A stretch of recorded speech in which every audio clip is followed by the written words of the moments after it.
Vous vous demandez sûrement comment on peint une fresque sur un mur. Quelles sont les techniques employées? Quel matériel utilise-t-on? Bonjour, je suis Gaëlle Le Gall, artiste peintre fresquiste. Avant de répondre à toutes ces questions, j'aimerais vous raconter comment je suis parvenue à réaliser mon rêve de peindre des fresques.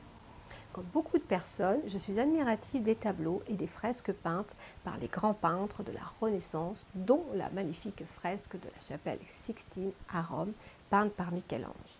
Fascinée par cet art incroyable, je rêvais un jour d'en connaître les secrets pour pouvoir créer à mon tour des fresques sur les murs. Seulement, je n'avais aucune connaissance dans ce domaine, même si j'avais suivi des études en école supérieure des beaux-arts et obtenu le diplôme national d'art plastique. Ne parvenant pas, dans un premier temps, à concrétiser mon rêve, je décidai de me consacrer à l'enseignement artistique en art plastique et en art appliqué comme professeur. Ce n'est que bien plus tard, à 36 ans, que j'ai décidé d'interrompre l'enseignement pour me former à l'art de la peinture murale et du décor en trompe-l'œil.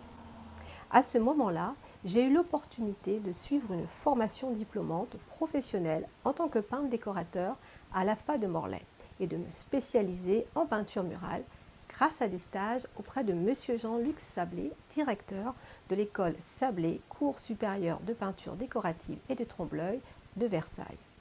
Vraiment, je ne pouvais pas espérer mieux. Je le remercie encore aujourd'hui de tout ce qu'il m'a appris.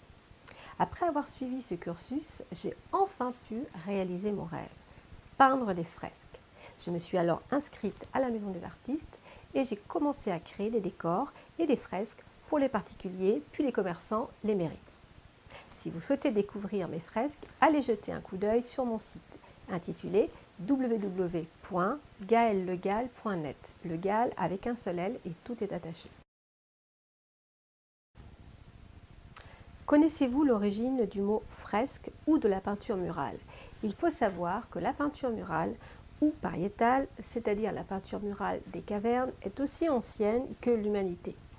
De la préhistoire à l'Antiquité, au Moyen-Âge jusqu'à notre époque contemporaine, les hommes ont toujours cherché à peindre sur les murs, à laisser leur empreinte. Selon les civilisations, la peinture murale, la fresque, revêt des dimensions utilitaires, artistiques ou religieuses. Traditionnellement, la fresque est une technique particulière de la peinture murale qui consiste à appliquer la couleur très rapidement sur un enduit chaud frais. Aujourd'hui, le terme fresque est le plus souvent utilisé à tort dans le langage courant et désigne la peinture murale en général et rarement la technique elle-même.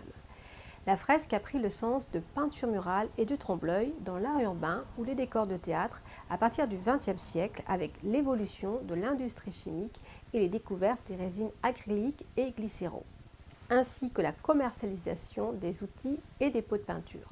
Personnellement, je me sers de la peinture acrylique professionnelle en bâtiment conçue pour résister aux intempéries, aux UV et aux changements de température. Nous avons vu la définition du mot fresque et peinture murale. Abordons maintenant la technique de la fresque ou de la peinture murale. Pour illustrer mon propos, j'ai choisi de vous parler de la fresque intitulée « Préparation du repas de noces 1900-1920 » que j'ai réalisée pour la commune de Beaux en Bretagne.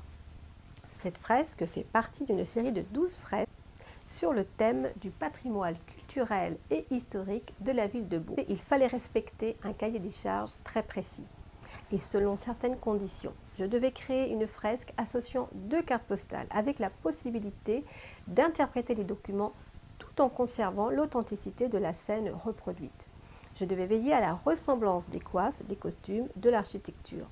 Il fallait donner le plus de réalisme possible à la scène, lui apporter de la vie, tout en gardant la référence de la carte postale ancienne en noir et blanc.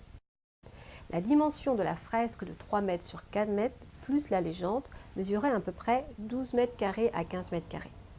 Il s'agissait d'être capable d'interpréter et de modifier les cartes postales en recomposant certaines parties ou détails comme les visages, les fonds, etc. dans le but de rendre plus esthétique l'ensemble, sans oublier d'apporter un rendu plus net sur des éléments flous ou illisibles du document d'origine, lequel évidemment sera agrandi à 1/100. Vous l'aurez sûrement compris, Le cahier des charges est le point de départ du projet. Vient ensuite différentes phases de création dans le processus de réalisation. Voyons à présent en quoi consistent ces phases ou étapes. Il y en a en réalité 7. Voici la liste.